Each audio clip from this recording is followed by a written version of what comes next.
Bismillahirrahmanirrahim. Dear students, this is the last part of our topic related to presentation skills. The last two parts they dealt with how the presentation should be made. Initially, the first part in which I told you that what are the general things about presentation. And the second part was particularly related to the PowerPoint presentations, which I told you that they are usually used in the classroom. Now, this is the last part. In this last part, we are going to talk about a very important thing, a very important phenomenon, and it is all about the presenter.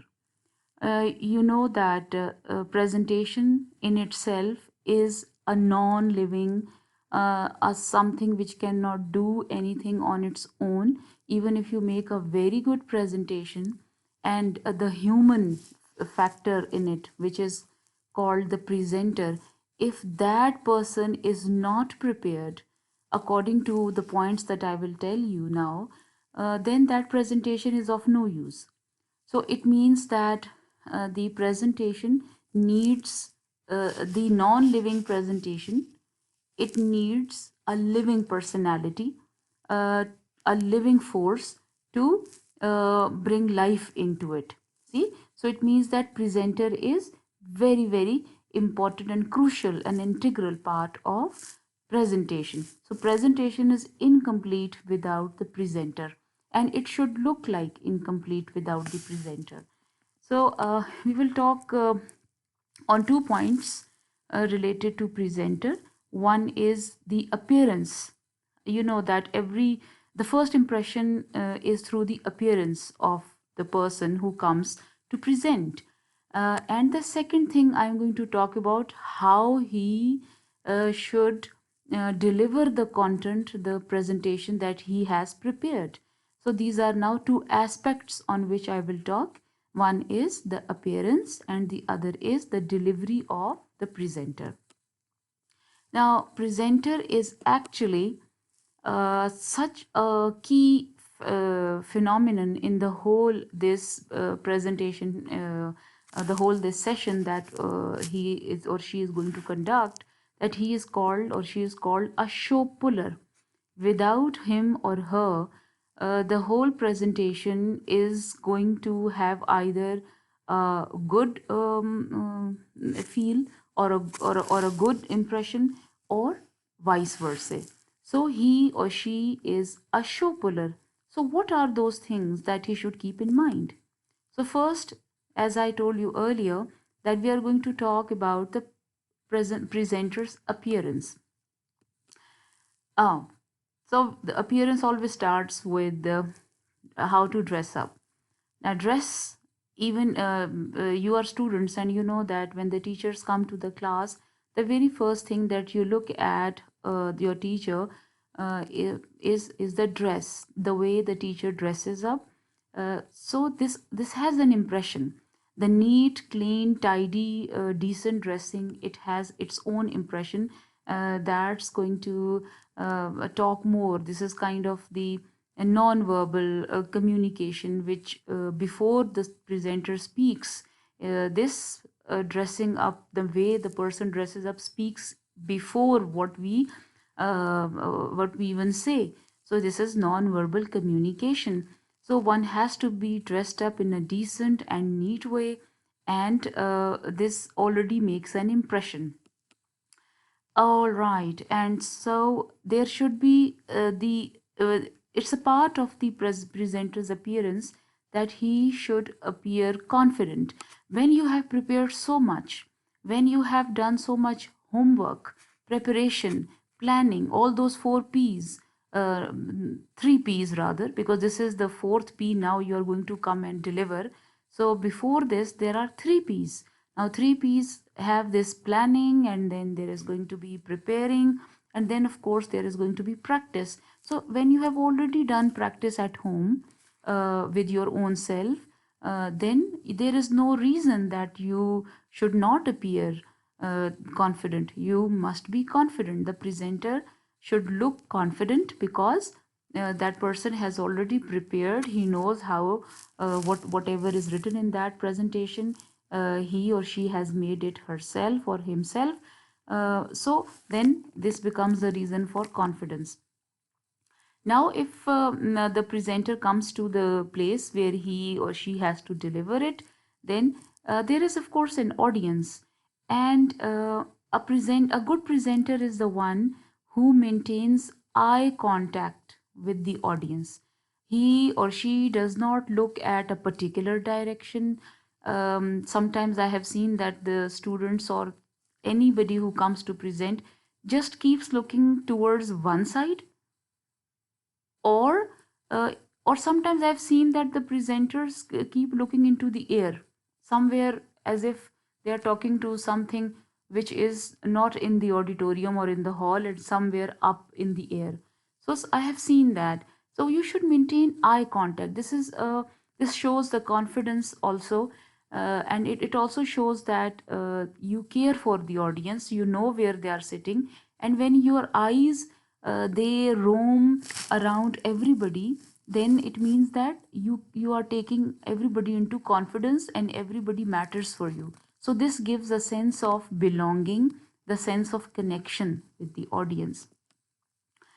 Okay, so this is another part of your non-verbal communication. Remember that all this is the non-verbal communication, because this speaks more than what the words speak. So you use your body language, but avoid excessive use of it. Sometimes some people have they keep on walking more from one place to another for no reason. They blink their eyes, and for no reason they keep on moving their arms or hands. So you have to use body language, but you have to avoid the excessive use of it. So everything which is more than required is it always looks somehow not nice. So we need to see that our body language should be according to the requirement of the content that we deliver. This is very important. Be cheerful. One has to, when you are confident, when you have prepared everything yourself, when you know that whatever you are presenting, you have the command over it, then there is no reason to be high. Like you see, you don't have to appear sad, or don't be too cheerful. Like you should not be laughing, you or you should not look like sad. Like these two are extremes. You should be somewhere in between. Be pleasant when you appear. A little smile should be on your lips. Your eyes, they should also be confident. There must be the shine of confidence in them.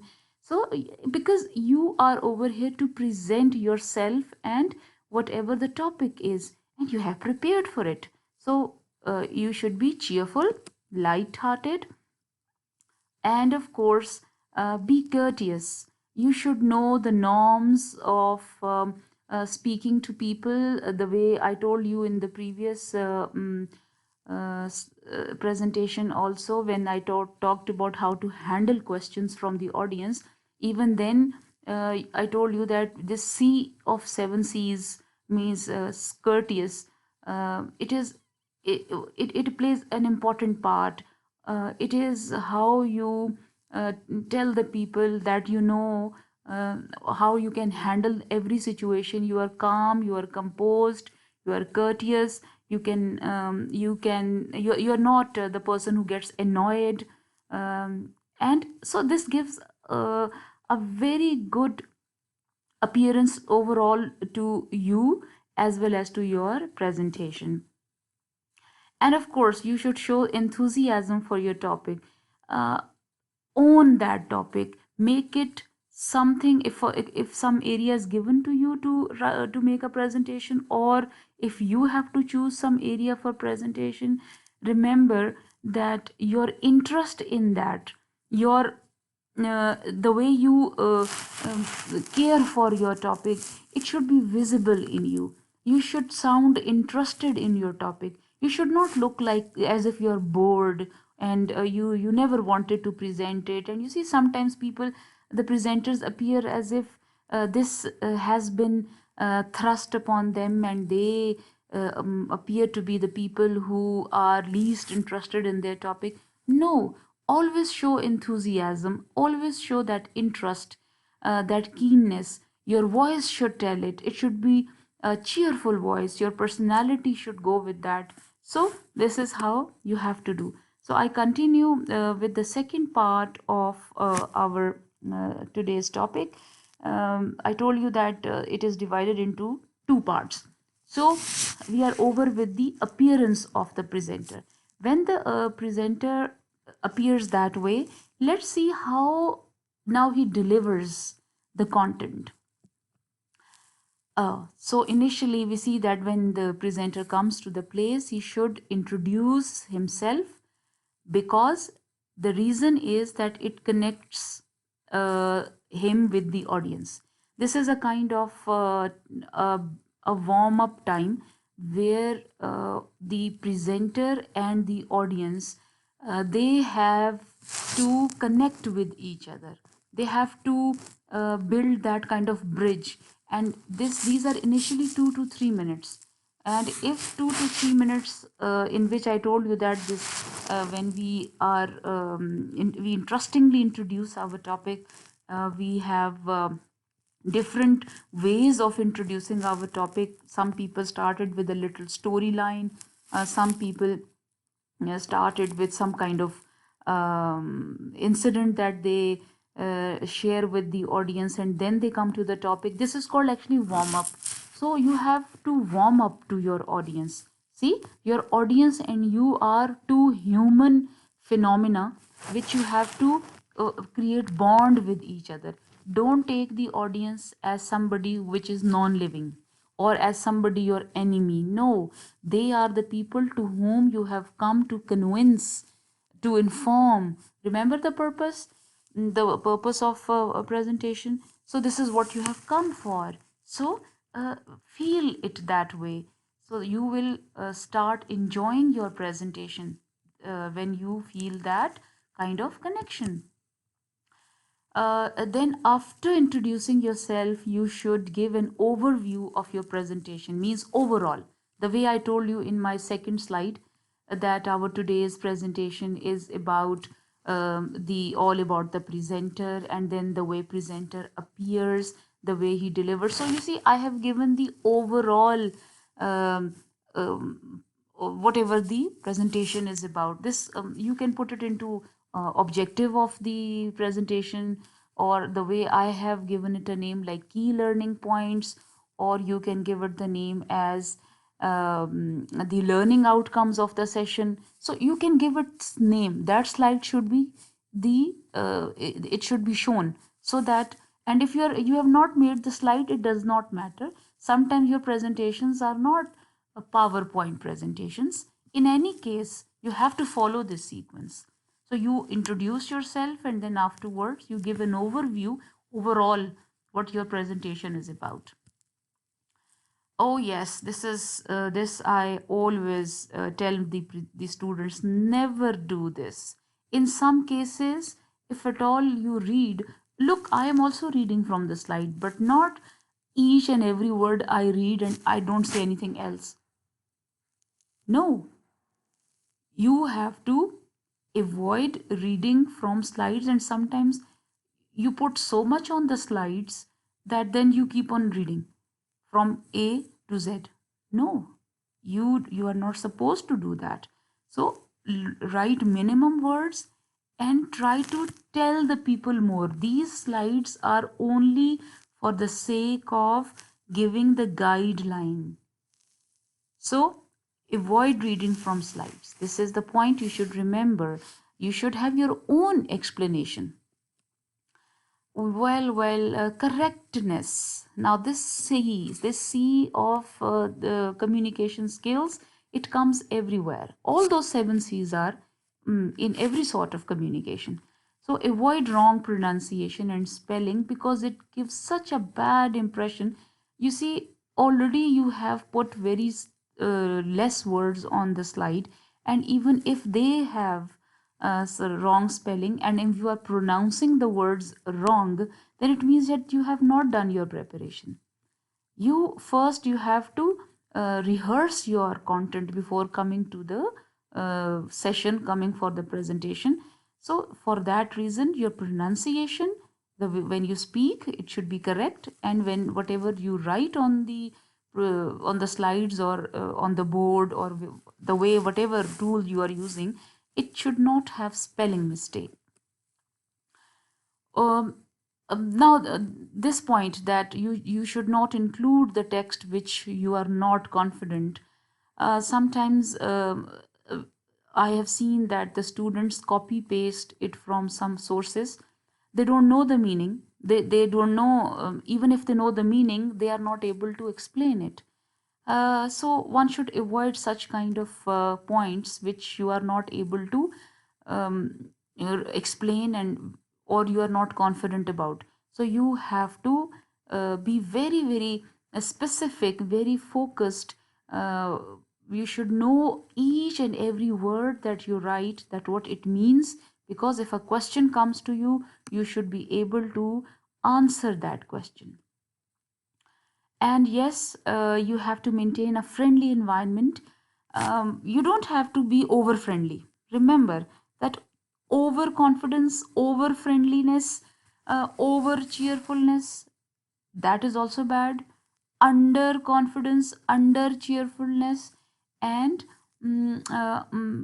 anything which is not right is not welcome. So you have to maintain an environment. You have to be cheerful, you have to be light-hearted, you have to be pleasant, you have to be courteous, you have to be confident. So it means that the whole environment has to be friendly, and that's what it means, breaching the decorum. It means that without breaking any rule of that environment. So you have to be friendly with that. Now we continue with the delivery of the content, in which something, yes, you have when it this point should be related with your confidence. You should not sound nervous. Your body language should not be nervous. You have to get a grip on your nerves. You see, when you are confident of your when you are prepared for it, you know what you have written in those slides, or you know that whatever question is going to come to you, you can handle it. So why to be nervous? Somewhere we do have that nervousness inside us, but it should not show on our face. The brave presenter is the one who can handle this nervousness. And nervousness, initial a few minutes, I told you, 2 to 3 minutes, they are difficult. If in those 2 to 3 minutes you can hook the audience, you can grab the audience, you can arrest their attention, then you see they are yours. So sometimes our presentation, we put a very few points on the slides or on the board, but we have to say so much. So for your own ease, you can keep notes with you, which you can consult in between. You should not read from them, but there should be some points, extra points, that you should write if you think that you need them, apart from those points that you write either on board or on the slides. So you should be organized. Everything should be organized. You should not be at that time just finding out where are those, or searching for the notes or the points. No, that does not sound organized. So you have to be organized, systematic. So for this point is for that reason. It's You see, presentation is for the audience. It's not for the presenter. It is always made for the audience. So a good presenter is the one who knows how to keep his audience engaged. Engaged means involved. So involvement can be done in many ways. Sometimes you ask question from them. Sometimes you show them certain things and ask their opinion. Then you can You can somewhere walk from one place to another just to look at each other. You can appreciate them in between. You can give them some sort of feedback. Then you can also ask them to tell their opinion to you.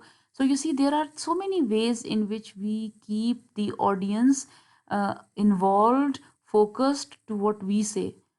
Because if our audience loses that interest, it is not the fault of the audience. Remember, it is always the fault of the presenter. It's just like if in the class the teacher is unable to keep the interest of the students, then it's not students' fault. It's always teacher's fault. It's teacher's responsibility, who is a presenter at that time, to keep his or her audience, means students, engaged. There are activities that have to be done. See? Oh, yes, sometimes the question is asked from, or some kind of opinion is given from the audience, which might not be pleasant. It might be some controversial topic. Some people get audience gets offended at something. So the presenter has to deal with everything calmly. The presenter is the one who has to be more forgiving, more flexible. So do not involve yourself into unnecessary argument. Try to avoid it. Okay. Then, yes, time management is important, as well as the pace of delivery. Pace of delivery means the speed of delivering your content. Neither you should be speaking fast, nor should you be too slow. So you have to be medium paced. When you speak too fast, even then the audience is not able to catch you, or when you are too slow, they get bored. So one has to keep on having variety according to the situation. Yes, this is related with the same, that your voice pitch. For example, at the moment, I'm not talking to you directly in the live session. So I know that you can increase the volume of your laptop or cell phone to listen to me. So I'm talking in a normal voice range, voice pitch. But for example, when I come to the class, my voice pitch or volume will be different, because I know I'm talking to 20 students, 25 students. But if I'm in the auditorium and I don't have mic, then I will talk a bit louder with the high volume. You see? So it depends upon the presenter knows it, that if the presenter has to talk to 3 4 people, then the voice range and the voice pitch has to be according to that. And then if audience is more, then you have to adjust yourself in the same way. Oh, yes, it is the use of appropriate language. Again, courteous, be to the point. Do not use the controversial kind of language, annoying language, or unnecessarily difficult words. Try to be simple, try to be focused, try to be to the point. And don't hide, be visible. It means that sometimes I have seen that the presenters or the teachers, they hide behind the rostrum. They are somehow, they don't come out of one place. They seem to be sticking to one place only. No, try to move a little bit. Try to show from your body language that you are not scared, you're not nervous, and you want to connect with the audience, right? So these were all the delivery points related to the content that the presenter has to be careful about. Some of the examples you can say, sometimes I have seen that teachers or the students, when they present the board presentation or do something, see, these are the bad habits one should always avoid. For example, if you are giving the presentation, and the presentation is on the flip chart. This is basically, this lady is using, these are called flip charts on whatever she is working. Flip charts are those charts which can be, there are 5 7 charts on the stand, and you write on one chart, then you change it, then you change it. So this is called flip chart. So for example, if you're writing on the board or you're showing something, you should not have your back like this lady. She is not standing right, because standing with your back to an audience, it detracts from your speech. Detracts means then the audience is not or it is not focused, then it gets distracted from the speech of the audience, sorry, from the speech of the presenter. So one should always avoid this kind of standing, you see. Then whatever you are writing, and if for example the audience cannot see it, for example, this lady, this presenter, she seems to be hiding the content, whatever is written. So it is blocked by the body of her. So it should not be done. So this is two wrong things she is doing. Okay. Now look at this presenter man. We see that this male, he also is not doing something right, because the way he is standing up at the moment, it is here. I start from this. He has crossed his legs, which shows lack of authority. I mean, you see, this is how we study the body language. Body language speaks. So this body language speaks that either he is too overconfident or he is showing lack of authority. Now, again, you see his one shoulder down, and this is the way he stands. It's called slouching look. Slouching means lazy or unprofessional. It looks unprofessional. Well, if he is speaking in a muffled voice, muffled means which is not clear.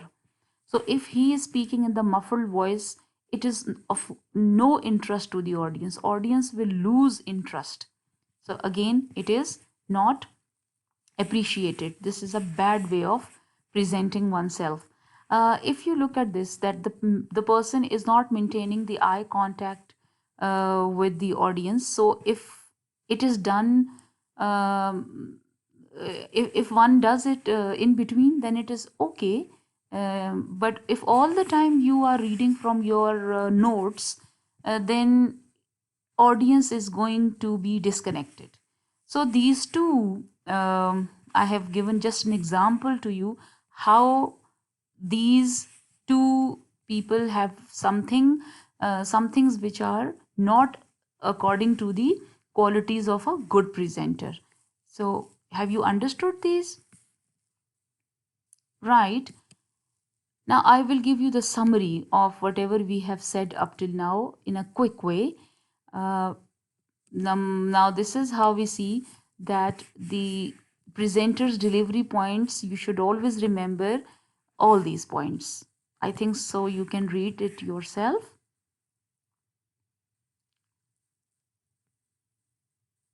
Any word that we have not understood? Conviction means that again, the presenter, whatever he says, he should first believe in it. He should have that confidence that whatever he is saying, it is correct, you see. And what else? We should empathy towards the audience. Empathy means that one should have concern for the audience. One should know that audience is also a human being, and one should be courteous, one should be cheerful, one should be, so all this comes in empathy. And finally we have summary of qualities of a good presenter. So we have already discussed them, but one by one I thought that I should give you the recap of whatever we have said about the qualities of a good presenter. So appearance, of course, confident, confidence is the key.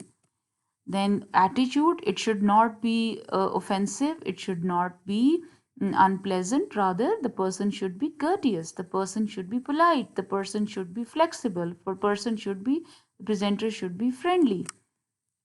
Of course, good eye contact. It's not just one side you should keep looking at, it's with everybody. Interesting voice means that you should adjust your voice according to the situation. It should have variation. Your voice should have variation. Yes, knowledge of your content is always required. Again, thinking of the audience, that you have to keep the audience engaged. And of course, the spirit, the enthusiasm, the high spirit, it is going to add more life into your presentation. So I think so that was how I have tried to cover almost every aspect of presentation skills. If still there are questions in your mind, you're always welcome.